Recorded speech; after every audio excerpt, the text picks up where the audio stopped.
So hey guys, welcome back to Ignite Chemistry. This is Vivek and today we're going to discussing about a new chapter that is atomic structure.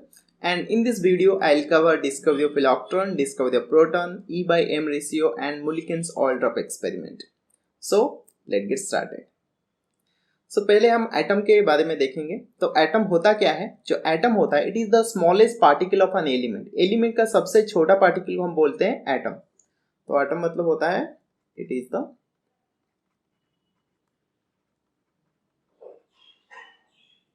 smallest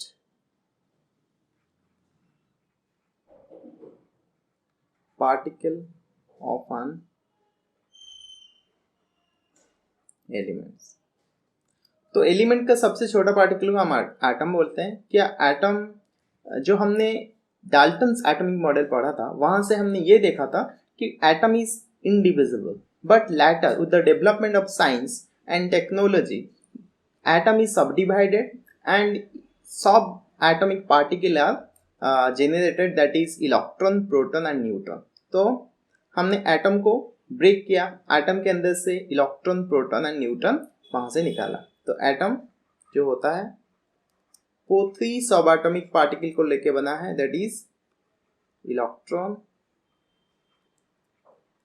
proton and neutron.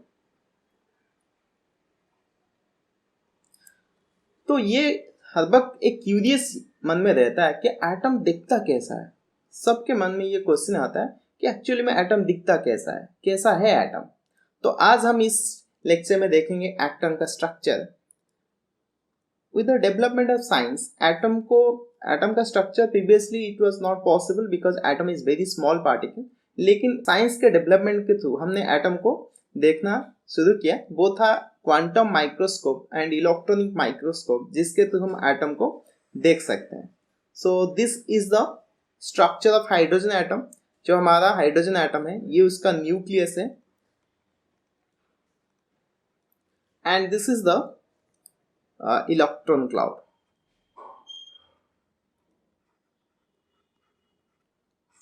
देखो ये तो electron नहीं है. तुम बोलोगे sir hydrogen atom में तो एक ही इलेक्ट्रॉन होता है, तो ये सारे इतना इलेक्ट्रॉन कहाँ से आ गया? नहीं, ये सारे इलेक्ट्रॉन तो नहीं है, ये इलेक्ट्रॉन क्लाउड है.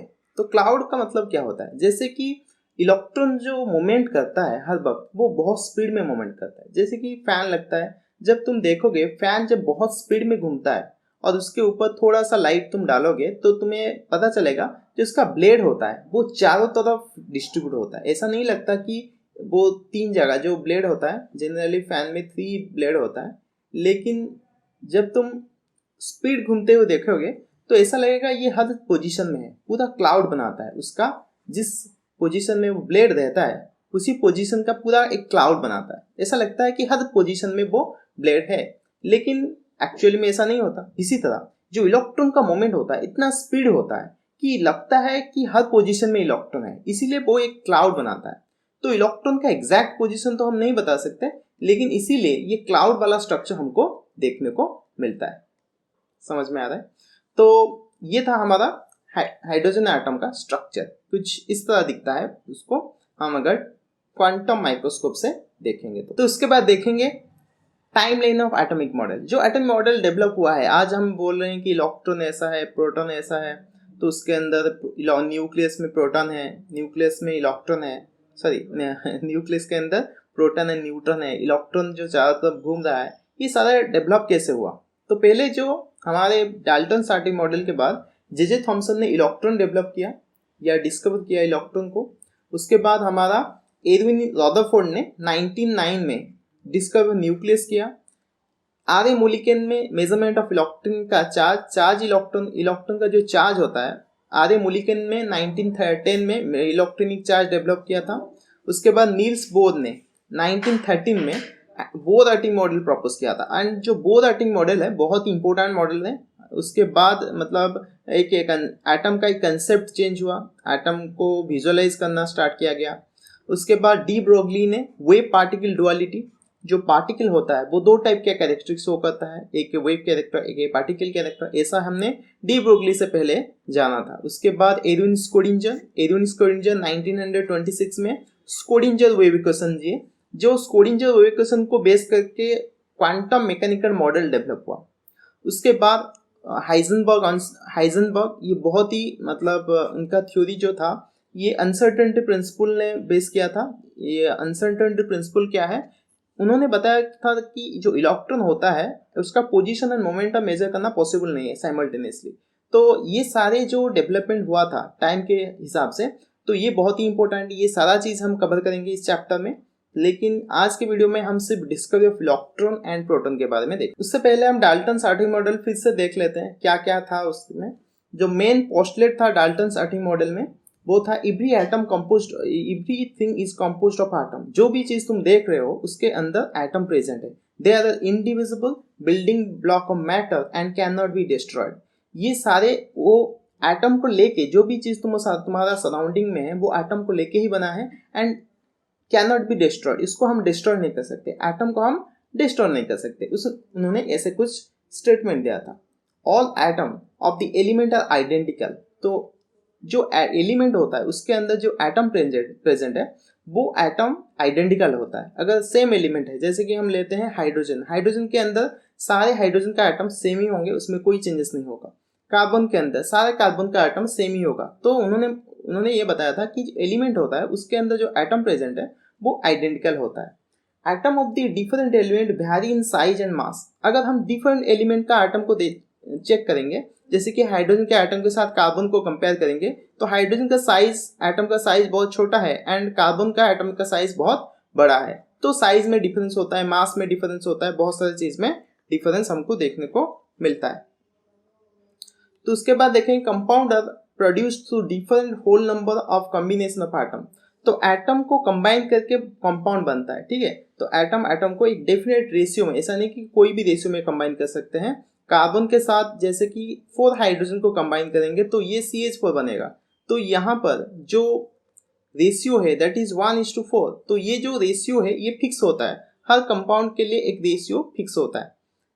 Chemical reaction result in the rearrangement of atom. जो केमिकल रिएक्शन होता है उसमें क्या होता है, एटम का रीअरेंजमेंट होता है and reactant product is form. तो रिएक्टेंट रीअरेंज होकर एक प्रोडक्ट फॉर्म करता है।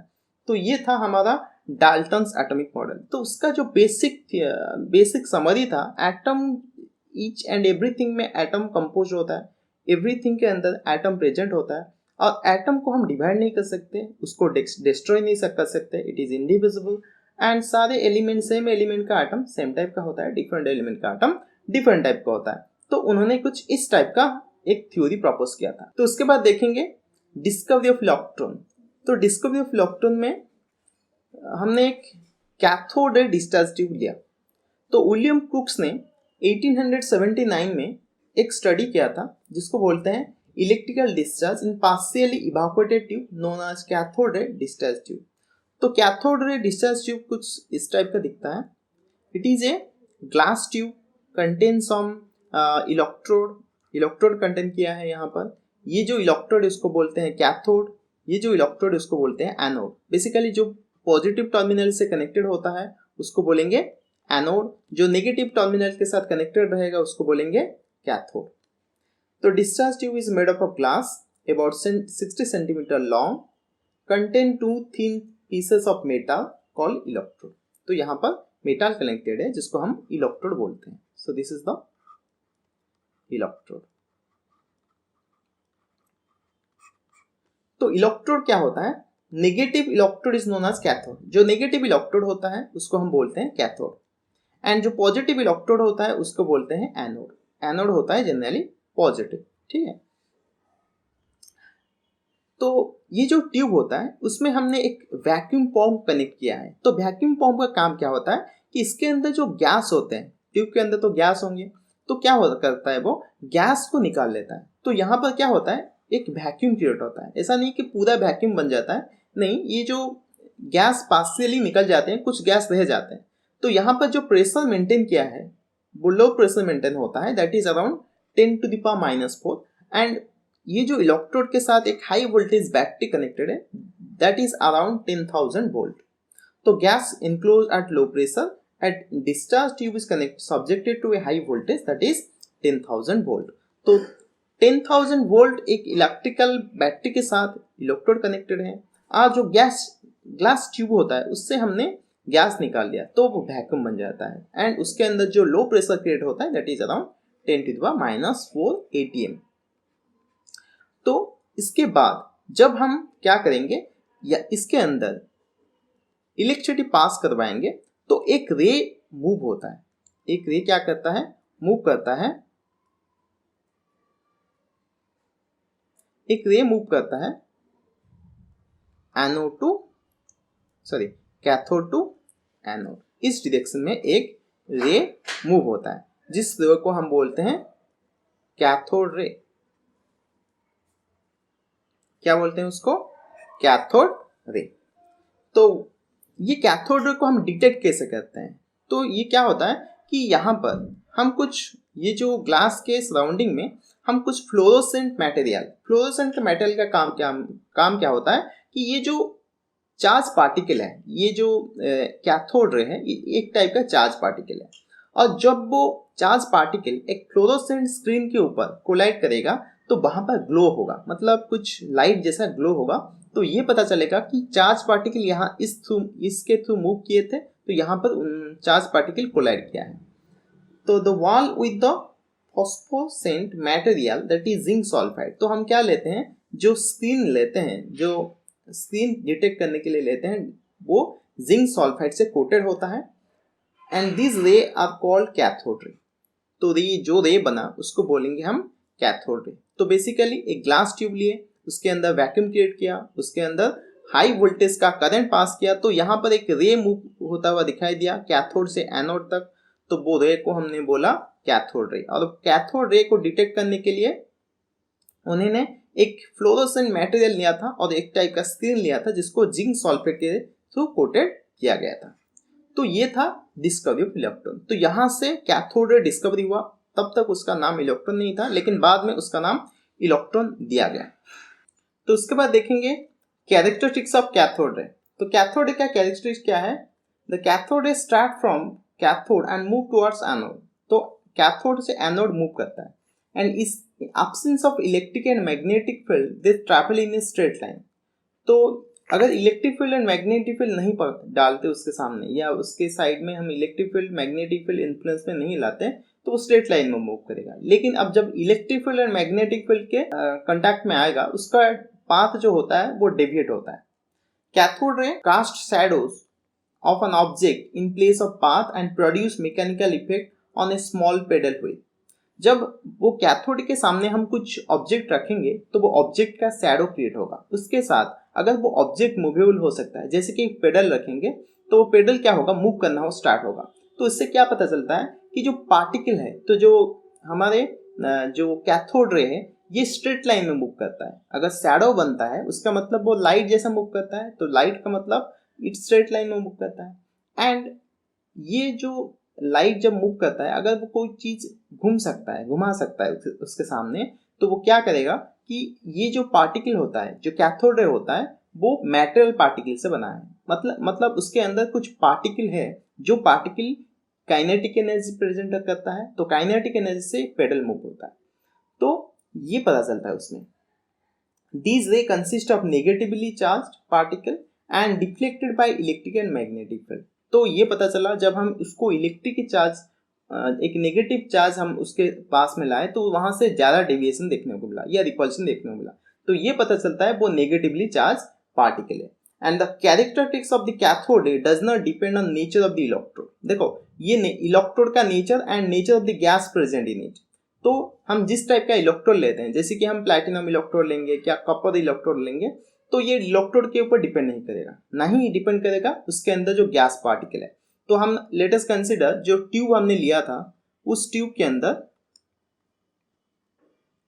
ऑक्सीजन गैस है, तो ऑक्सीजन के गैस के बदले अगर हम उसमें हाइड्रोजन गैस लेंगे या नाइट्रोजन गैस लेंगे, तो वहां पर उसका कोई प्रॉपर्टीज चेंज नहीं होगा। ठीक है, तो कैथोड रे डिपेंड नहीं करता किस टाइप का गैस हम लेते हैं। ऐसा क्यों होता है, क्योंकि सारे गैस के अंदर हाइड्रोजन लो, ऑक्सीजन लो, नाइट्रोजन लो, कोई भी गैस ले लो, उसके अंदर इलेक्ट्रॉन ही प्रेजेंट होता है।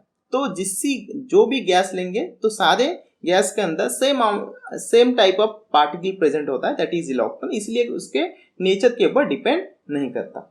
फिर बोलेंगे द कैथोड रे penetrate through the thin sheet of aluminium metal. तो ये एल्यूमिनियम मेटल के थ्रू पास कर सकता है, कोई भी मेटल के थ्रू, थिन शीट का मेटल के थ्रू ये पास करके जा सकता है।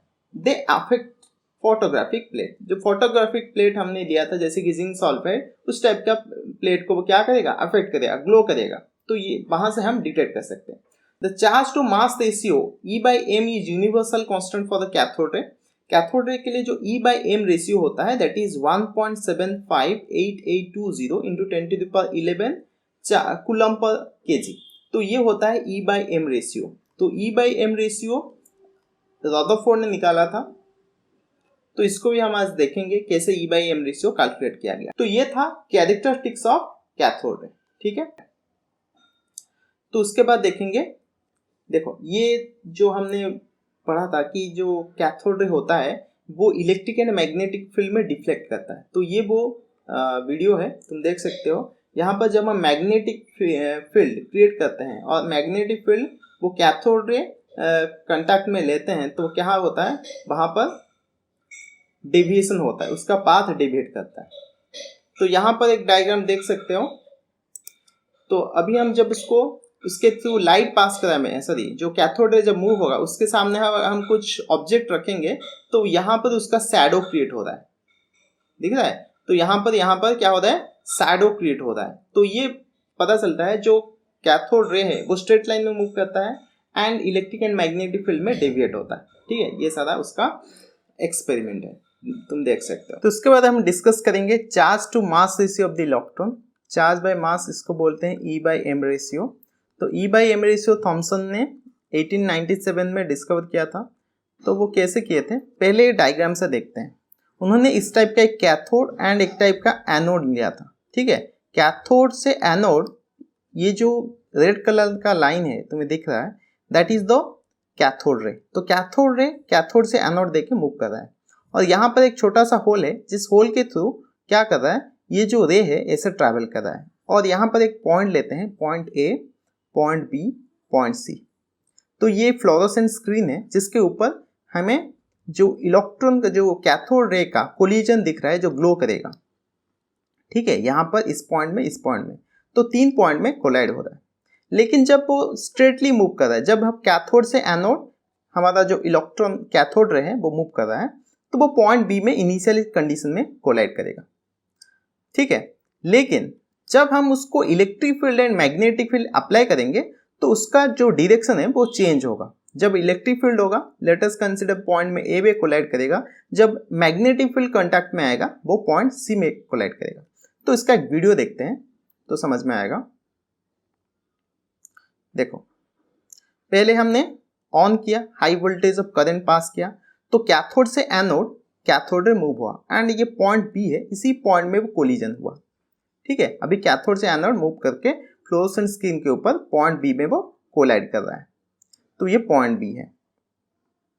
तो जब हम इलेक्ट्रिक फील्ड अप्लाई करेंगे, तो इलेक्ट्रिक फील्ड अप्लाई हुआ, अभी जब इलेक्ट्रिक फील्ड अप्लाई हुआ तो यहाँ पर आ गया, उसका जो डायरेक्शन था वो डेविएट हो गया, जो पाथ था वो डेविएट होके पॉइंट सी में आ गया, तो यहाँ पर पॉइंट सी बनाता है। अब जब हम मैग्नेटिक फील्ड अप्लाई करेंगे, जब हम मैग्नेटिक फील्ड अप्लाई करेंगे तो क्या होगा, उसका जो पॉइंट यहाँ पर जाके पहुंचेगा, तो उसका जो पाथ है वो डेविएट होके पॉइंट ए में आके पहुंचेगा, ठीक है। तो कुछ इस टाइप का डायरेक्शन होगा। तो उसके बाद हम उसी मैग्नेट को अगर नॉर्थ पोल में अप्लाई करते हैं तो वो अट्रैक्ट होगा, यहाँ पर डेविएट हो रहा है। तो ये जो पॉइंट ए है, पॉइंट बी है, पॉइंट सी है, ये 3 पॉइंट हमको मिलता है। तो वहां से हम E/m रेशियो या थॉमसन ने E/m रेशियो निकाला, कैलकुलेट किया। तो यहीं पर है। तो यहाँ पर कैथोड से एनोड मूव किया एक रे जो पॉइंट बी में कोलाइड हुआ, जब in the absence of electric and magnetic field. Point B में तभी कोलाइड होता है जब हम कोई भी electric field and magnetic field apply नहीं करते। जब हम सिर्फ मैग्नेटिक फील्ड अप्लाई करेंगे, सॉरी सिर्फ इलेक्ट्रिक फील्ड अप्लाई करेंगे, वो पॉइंट सी में कोलाइड करेगा, ठीक है। कहाँ पर कोलाइड करेगा, पॉइंट सी में। जब हम electric field magnetic field apply करेंगे तो वो पॉइंट ए में कोलाइड करेगा, ठीक है, तो पॉइंट ए में कोलाइड करेगा। लेकिन अगर हम simultaneously magnetic field and electric field apply करेंगे विथ सम क्या बोलेंगे बैलेंस, क्योंकि जितना ही इलेक्ट्रिक फील्ड अप्लाई होगा अगर उतना ही मैग्नेटिक फील्ड अप्लाई होता है परपेंडिकुलरली एंड साइमल्टेनियसली, तो ये जो पॉइंट ए से एंड पॉइंट सी से जो डेविएट होके वो किस पॉइंट में आएगा, बी पॉइंट में आएगा, तब बोलेंगे बैलेंसिंग पॉइंट। तो यहाँ पर वही लिखा है, by balancing the strength of electric and magnetic field electron are allowed to hit the screen at the point B. जब हम बैलेंस करेंगे electric field and magnetic field को, तो जो कैथोड रे होगा वो पॉइंट पी में कोलाइड करेगा, the point where the electron hit the absence of electric and magnetic field. तो वो पॉइंट जहां पर absence of electric and magnetic field में कोलाइड करता था। By measuring the amount of deflection, तो वो जो कितना डिफ्लेक्ट हुआ, कितना मैग्नेटिक फील्ड हमने अप्लाई किया, कितना इलेक्ट्रिक फील्ड अप्लाई किया, उसको कैलकुलेट करके उन्होंने E/m रेशियो कैलकुलेट किया, जिसका वैल्यू होता है 1.75 इंटू 10⁻11 कूलम पर केजी। तो ये वैल्यू तुम्हें याद रखना है, E/m रेशियो कितना होता है 1.75 इंटू 10⁻11 कूलम्स पर केजी। तो थॉमसन ने कुछ इस टाइप का E/m रेशियो कैलकुलेट किया, समझ में आ गया, ठीक है। तो उसके बाद देखेंगे आर के मुलिकन ऑयल ड्रॉप एक्सपेरिमेंट।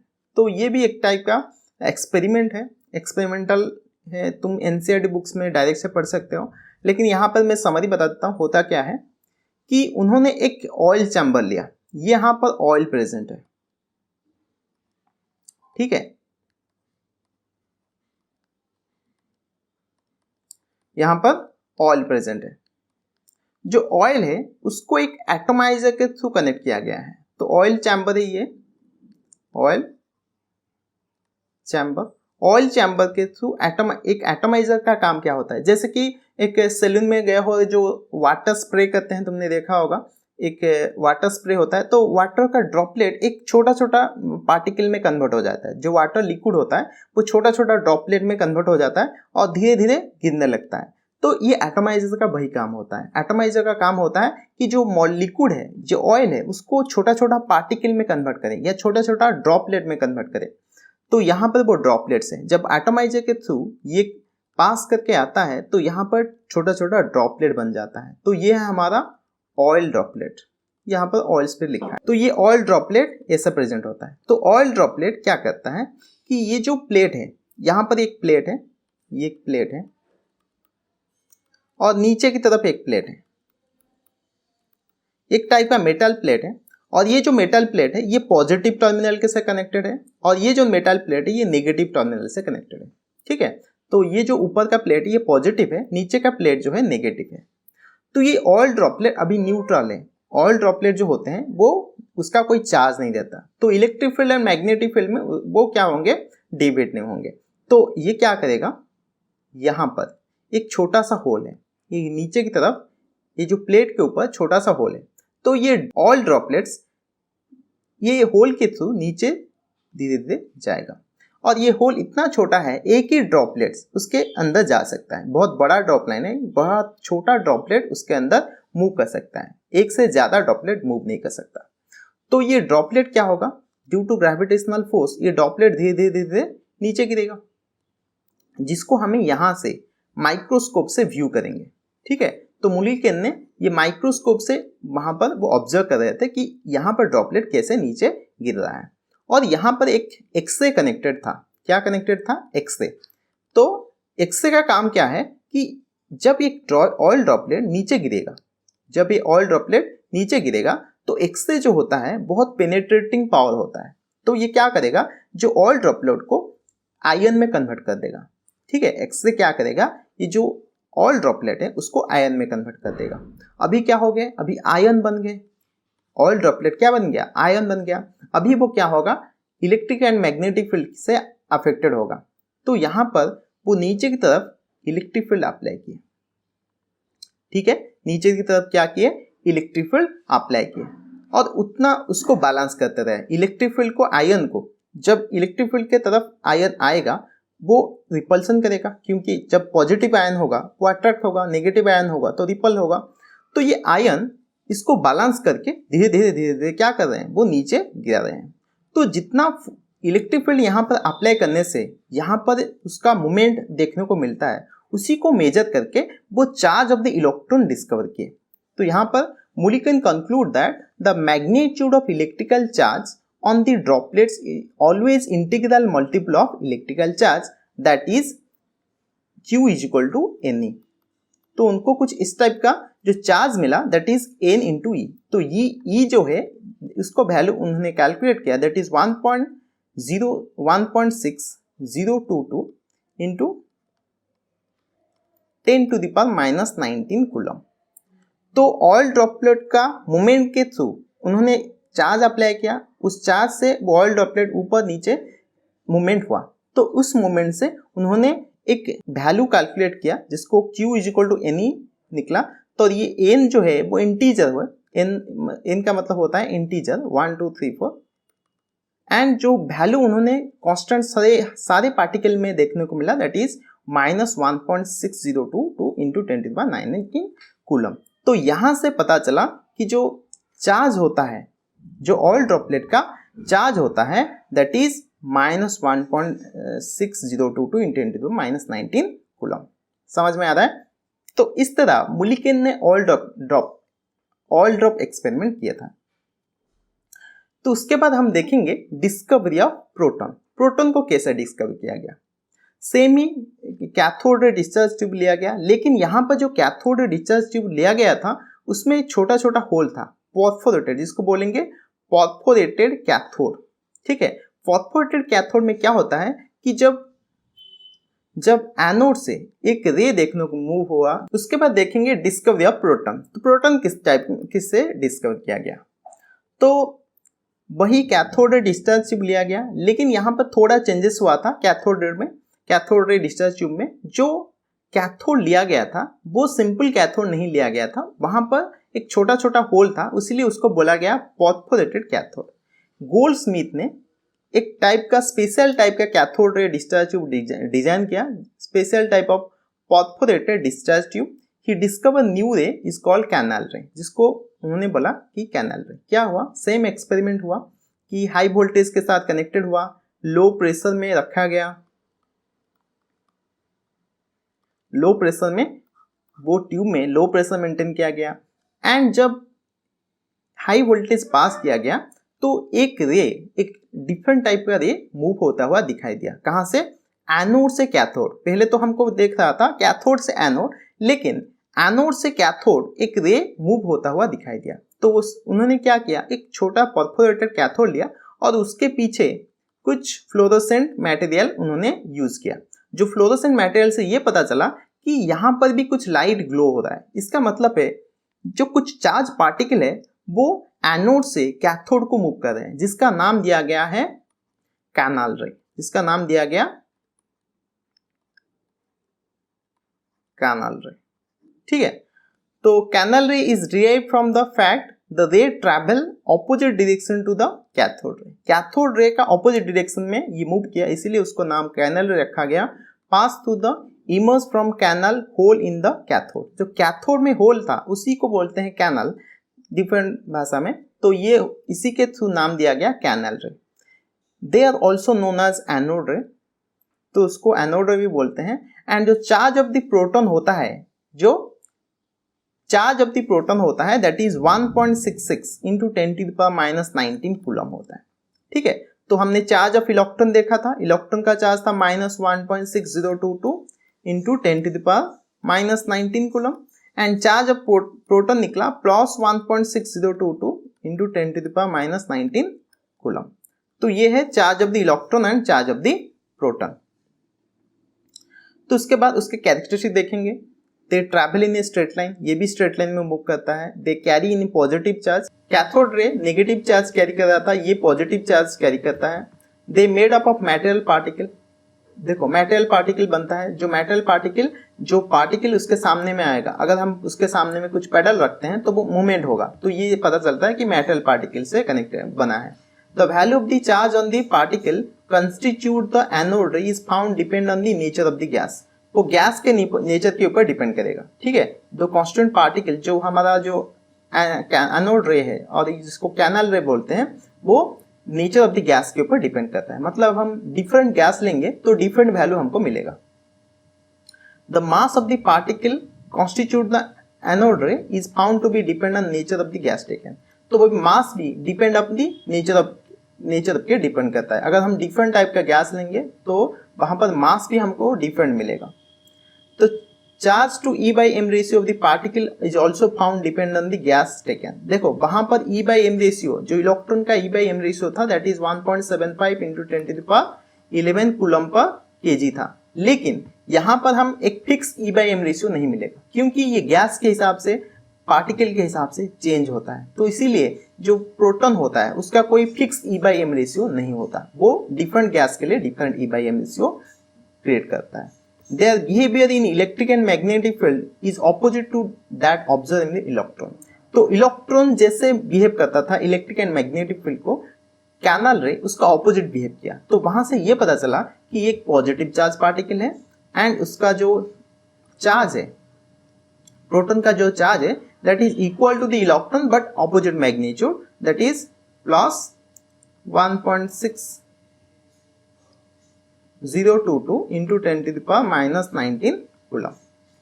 तो ये था हमारा प्रोटॉन का चार्ज। तो अभी हम उसका समरी देखेंगे। हमने प्रोटॉन देखा, इलेक्ट्रॉन देखा, न्यूट्रॉन तो अभी डिस्कवर नहीं किया गया, फिर भी हम देख लेंगे, बाद में हम देखेंगे कैसे डिस्कवर हुआ। तो इलेक्ट्रॉन को E लिखते हैं, प्रोटॉन को P एंड न्यूट्रॉन को स्मॉल n लिखते हैं। उसका जो चार्ज है हमने डिस्कस कर लिया, 1.602176। एग्जैक्टली वैल्यू याद रखने की जरूरत नहीं है, हम इतना ही लिख सकते हैं 1.6 into 10 to the minus 19 coulomb. जब तुम यूज करोगे इतना ही वैल्यू यूज करना, क्योंकि इतना छोटा छोटा वैल्यू यूज करोगे तो बहुत तकलीफ होगा न्यूमेरिकल प्रॉब्लम सॉल्व करने के लिए। तो ये है हमारा प्रोटॉन का चार्ज, सेम ही ऑपोजिट है। तो रिलेटिव चार्ज ये प्लस होता है, ये -1 होता है, ये +1 होता है, एंड न्यूट्रॉन का जो चार्ज होता है वो 0 होता है। एंड उसका जो मास होता है that is 1.9 into 10 to the power minus 31 kg। सिर्फ इतना याद रखना है, जो इलेक्ट्रॉन का मास है 1.9 into 10 to the minus 31 kg में है, एंड जो प्रोटॉन का मास है that is 1.67 into 10 to the power minus 27 kg में है। तो इलेक्ट्रॉन का मास बहुत कम होता है एज कंपेयर टू प्रोटॉन मास, तो इसको हम नेग्लेक्ट कर सकते हैं। तो मास बाय यू जो होता है, यूनिट जो होता है, तो ये 0.0054 होता है, एंड हाइड्रोजन का 1.00721 होता है। तो इसको हम 0 कंसिडर करते हैं। अप्रोक्सीमेटली जो मास होता है हम उसको 0 कंसिडर करते हैं, एंड प्रोटॉन का मास को 1 एंड न्यूट्रॉन का मास को 1 कंसिडर करते हैं, ठीक है। तो इलेक्ट्रॉन के कंपैरिजन में प्रोटॉन का मास बहुत ज्यादा होता है, इसीलिए हम उसको 0 कंसिडर करते हैं। तो इलेक्ट्रॉन का कोई मास हम नहीं लेते जब हम प्रोटॉन के साथ उसको आर करेंगे, ठीक है। तो जब न्यूक्लियस का मास हम कैलकुलेट करते हैं तो इलेक्ट्रॉन को कंसिडर नहीं करते, सिर्फ प्रोटॉन एंड न्यूट्रॉन को कंसिडर करते हैं, क्योंकि उसका मास बहुत ज्यादा होता है as compare to electron mass, ठीक है। तो ये था हमारा complete summary about the discovery of electron, discovery of proton and neutron. अगर ये वीडियो तुम्हें अच्छा लगा, definitely you like, share with your friend and subscribe my channel. अगर कोई भी कमेंट है तो you can comment me in the comment section. So thank you everybody and have a good day.